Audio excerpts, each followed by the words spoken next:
This is Revathi. Welcome back to అందమైన కథల పొదిరిల్లు. ప్రియమైన రాక్షసి ఎపిసోడ్ నెంబర్ 142. వాళ్ళ మధుర జ్ఞాపకాల్లో అమర్, నందిత. కథలకు వెళ్ళబోయే ముందు దయచేసి వీడియోకి ఒక లైక్ ఇవ్వండి, అలాగే హైప్ ఇచ్చి వీడియోని సపోర్ట్ చేయండి. స్టోరీస్ నచ్చినట్టయితే మన ఛానల్ని తప్పకుండా షేర్ చేయండి. ఇక కథలోకి వెళ్ళిపోదాం. చైతన్య ఇంకా అక్కడ వేరే ఫోటోలు చూసుకుంటూ పోతుంటే ఆనంది కూడా ఆ ఫోటో దగ్గర నుంచి కదలబోయి ఏదో అనుమానంతో మళ్ళీ తిరిగి ఆ గ్రూప్ ఫోటోని చూస్తుంది. వాళ్ళ అమ్మా నాన్న పక్కనే అమర్, నందిత కూడా పక్క పక్కనే నిలబడి కనిపిస్తుంటారు. వాళ్ళకి కాస్త దూరంలో శశాంక్ వేరే వాళ్ళ పక్కన నిలబడి ఉంటాడు. అందరూ కెమెరా వైపు చూస్తుంటే శశాంక్ మాత్రం నందిత వైపే చూస్తుంటాడు. ఆనంది అది గమనించి, ఈ గుంటనక్క ఎవరు? మన బొమ్మకి లైన్ వేస్తున్నాడు అని అడుగుతుంది. తన మాట విని అందరూ ఆ ఫోటో వైపు దృష్టి పెట్టారు. గుంటనక్క ఎవరమ్మా అని అడుగుతుంది ముత్యాలు. ఆనంది ఎవరిని ఉద్దేశించి అంటుందో అమర్కి, నదితకి, బామ్మగారికి కూడా తెలియక ఆ ఫోటో వైపు చూస్తుంటారు. ఇదిగో వీడే అంటూ శశాంక్ ఫోటో మీద వేలు పెట్టి చూపిస్తుంది. అది చూసి అమర్, నదిత, బామ్మగారు కాస్త కంగారు పడుతుంటే మిగతా వాళ్ళు కాస్త ఆశ్చర్యంగా చూస్తున్నారు. ఈ గుంటనక్క మన బొమ్మకి లైన్ వేస్తున్నాడు మావయ్య, అసలు వీడెవడు అని అడుగుతుంది ఆనంది. నదిత కంగారుగా తడబడుతూ, పిచ్చి పిచ్చిగా వాగకు, వాడు ఎటువైపు చూస్తుంటే నాకు లైన్ వేయటమేంటి అని అంటుంది తన మాటల్ని కవర్ చేయాలని చూస్తూ. ఎటువైపో కాదత్తా, నీ వైపే చూస్తున్నాడు, నీకు లైన్ వేసి చూస్తున్నాడు.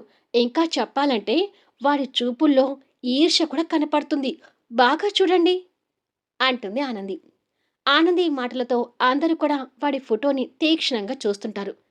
అందరికీ ఆనంది మాటలు నిజమే అన్నట్టుగా ఉంటాయి వాడి చూపులు. నిజమే ఆనంది, వాడు అలాగే చూస్తున్నాడు అంటాడు చైతన్య. అలాగే ఉంది అని శివంగి కూడా మనసులో అనుకుంటుంది. పిల్లలకి ఎక్కడ వాడి గురించి తెలుస్తుందేమో అని నందిత కంగారు పడుతూ, ఆనందిని అక్కడుండి రమ్మని చెప్పు అమర్ అని అంటుంది అమర్కు మాత్రమే వినిపించేటట్టుగా. వాడు ఎటో చూస్తుంటే మీ అన్నా చెల్లేంట్రా అలా మాట్లాడుతున్నారు? ఆనంది, నువ్విలారా, ప్రయాణం చేసి అలసిపోయి ఉంటారు, ఎవరి రూమ్లోకి వాళ్ళు వెళ్ళి ఫ్రెష్ అప్ అవ్వండి అంటాడు అమర్. వాడు ఎటు చూస్తే ఇప్పుడు ఏమైందిలే కాని నువ్వురా ఆనంది, బ్యాగ్లో నుంచి మన బట్టలు తీ, ప్రయాణం చేసి అలసిపోయి ఉన్నాను, స్నానం చేయాలి అంటాడు అశ్విన్. అవునానంది, నువ్వు ముందు ఇలా రా అంటుంది నందిత కూడా. వస్తానత్తా, కానీ ఆ గుంటనక్క మాత్రం నీకు లైన్ వేస్తున్నాడనేదైతే గ్యారెంటీ అంటూ నందిత దగ్గరికి వస్తుంది. చాలే, నీ వాగుడాపి ముందు పద అని ఆనందిని లాక్కొని లోపలికి వెళ్తుంటుంది నందిత. వాళ్ళతో పాటు ఇక అందరూ లోపలికి వెళ్తారు. నందిత, ఆనంది ఇల్లు చూసుకుంటూ ముందుకు వెళ్తుంటే మిగతా వాళ్ళు ఇక్కడే ఆగిపోతారు. ఇది పాత ఇల్లు కాబట్టి వసతులు అంత సరిగ్గా ఉండవు, కానీ ఈ 5 రోజులు కాస్త అడ్జస్ట్ చేసుకోండి అంటాడు అమర్ మిగతా వాళ్ళకి చెప్తూ. పాత ఇల్లేనా, అందంగా ఉంది మావయ్య, ఏం పర్వాలేదులే, మేము అడ్జస్ట్ చేసుకుంటాము అంటాడు చైతన్య భవంతిని అంతా చూస్తూ. పాత భవంతి అయినా ఇందులో మన వరకు సరిపడా రూములు ఉన్నాయిలేరా.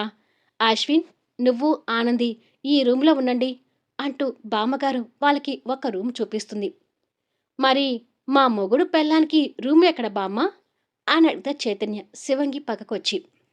ఆ మాటకి అశ్విన్, శివంగి కోపంగా చూస్తుంటారు. ఇలాంటి ఎక్స్ట్రాలు చేస్తే ఈ ఊరు మళ్ళీ దాటకుండా ఇక్కడే శవం అవుతావు అని చెప్పి శివంగి ఒక రూంలోకి వెళ్తుంది. దొంగ మొహంది, నన్ను శవం చేస్తుందంట అని చైతన్య తిట్టుకుంటూ ఉండగా చైతన్య భుజం మీద చేయి పడుతుంది. వెనక్కి తిరిగి చూసేసరికి అశ్విన్ కనిపిస్తుంటాడు. ఈ 5 రోజులు నా చెల్లికి ఎంత దూరంగా ఉంటే నీకంత మంచిది, కాదు కూడదని ఎక్స్ట్రాలు చేశావి అనుకో, నా చేతులు నీకు తగులుతాయి అంటాడు అశ్విన్. ఓహో, ఈ 5 రోజుల తర్వాత నీ చెల్లెలికి దగ్గరగా ఉన్న పర్వాలేదా బావా అంటాడు నవ్వుతూ. అది విని అశ్విన్ కోపంగా షర్ట్ హ్యాండ్స్ ఫోల్డ్ చేసుకుంటూ ఉంటాడు. అది చూసి చైతన్య కాస్త కంగారు పడుతూ, వద్దులే, నేను వెళ్తున్నాను అని చెప్పి శివంగికి ఎదురుగా ఉన్న రూంలోకి దూరుతూ, పెళ్ళైన వాళ్ళని ఇలా విడగొడితే పాపం తగులుతుందిలే పో అని తిట్టుకుంటూ వెళ్ళాడు. తెగ ఎక్స్ట్రాలు చేస్తున్నాడు అని అశ్విన్ తిట్టుకుంటూ, ఆనంది, నా బట్టలు తిద్దురా, స్నానం చేయాలి అంటూ కేక పెడతాడు. ఏమా పిలుస్తున్నాడత్తా, మిగతా ఇల్లు తర్వాత చూస్తానులే అని చెప్పి ఆనంది అక్కడి నుంచి వస్తుంటే నందిత మాత్రం అక్కడే ఉండిపోయి ఆ ఇంటిని ప్రతి అణువణువున చూస్తుంటుంది. అలా చూస్తూనే ఏదో గుర్తొచ్చినట్టుగా ఇంటి వెనక ఉన్న పెరటిలోకి వెళ్ళింది.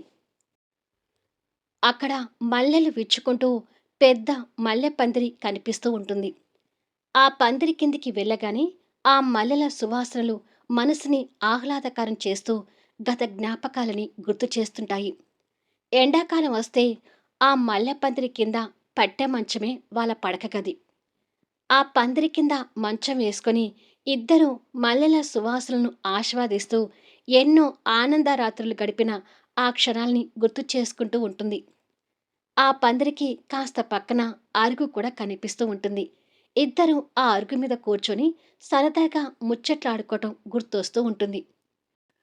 తను ఆ జ్ఞాపకాల ఉండగానే అమర్ తన వెనుకగా వచ్చి, ఈ మల్లె పందిరి కిందికి రాగానే మన మధుర క్షణాలు గుర్తొస్తున్నాయి కదా అని అడుగుతాడు.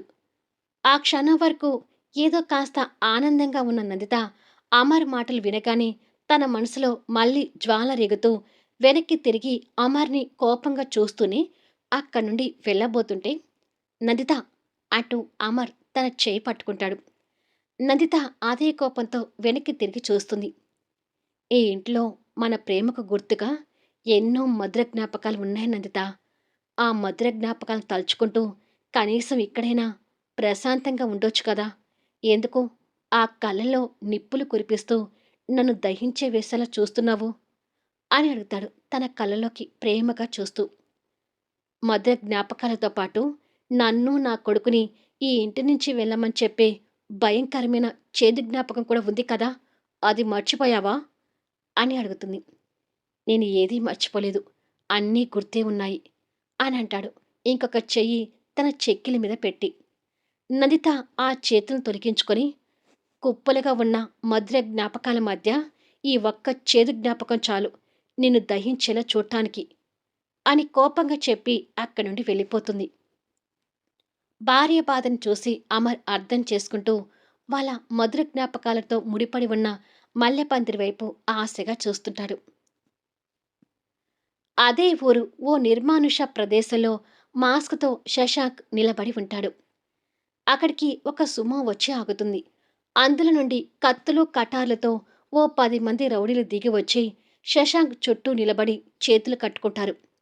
శశాంక్ వాళ్ళల్లో ఒకడికి ఆనంది ఫోటో ఇచ్చి, మీకు ఈ 5 రోజుల టైం ఉంది. ఈ 5 రోజుల్లో ఆ ఆనందిని ఎలా చంపుతారో, ఎక్కడ చంపుతారో మీ ఇష్టం అని అంటాడు. వాళ్ళు ఆ ఫోటో చూసి, అలాగే సార్, కానీ తర్వాత కేసు పోలీసులు అని మాట్లాడుతుంటే, మీకు వాటి గురించి టెన్షనే లేదు. తనని ముక్కలు ముక్కలుగా నరికి చంపినా మీ మీద ఎలాంటి కేసు ఉండదు అని అంటాడు. అయితే ఏదో ఒక విధంగా పని పూర్తి చేసుకుంటాము అంటారు రౌడీలు. శశాంక్ వాళ్ళకి డబ్బుల నోట్లో విసిరేసి, పని పూర్తయ్యాక ఇలాంటి పచ్చ నోట్లు 10 వస్తాయి. ఎప్పటికప్పుడు నాకు ఇక్కడికి వచ్చి ఇన్ఫర్మేషన్ ఇస్తూ ఉండండి అని అంటాడు. అవి చూసి వాళ్ళు సంతోషపడుతూ, తప్పకుండా సార్ అని చెప్పి వాళ్ళు వెళ్ళిపోతారు. శశాంక్ రాక్షసంగా నవ్వుతూ, మీ కీడు కోసమే అందరూ కట్టుకొని ఈ ఊరు వచ్చారనుకుంటా అని అనుకుంటాడు. రూమ్లోకి వచ్చిన ఆనంది చిన్న పట్టమంచంతో కనిపిస్తున్న రూమ్ను చూస్తూనే బ్యాగ్లో నుంచి బట్టలు తీస్తూ, ఇదేంటి, ఈ రూమ్కి అటాచ్ బాత్రూమ్ లేదా అని అడుగుతుంది. ఇక్కడ ఎక్కడా అటాచ్ బాత్రూమ్లు ఉండవు. బాత్రూమ్లు బయట ఉన్నాయి. అక్కడికి వెళ్ళి స్నానం చేయటమే. నేను వెళ్ళి స్నానం చేసొస్తాను అని అంటాడు తన చేతిలో ఉన్న టవల్ తీసుకుంటూ. బయట బాత్రూమ్ ఖాళీగా లేవేమ్మా. ఒక బాత్రూంలో మా అన్నయ్య స్నానం చేస్తున్నాడు, ఇంకొక బాత్రూంలో మా మావయ్య స్నానం చేస్తున్నాడు.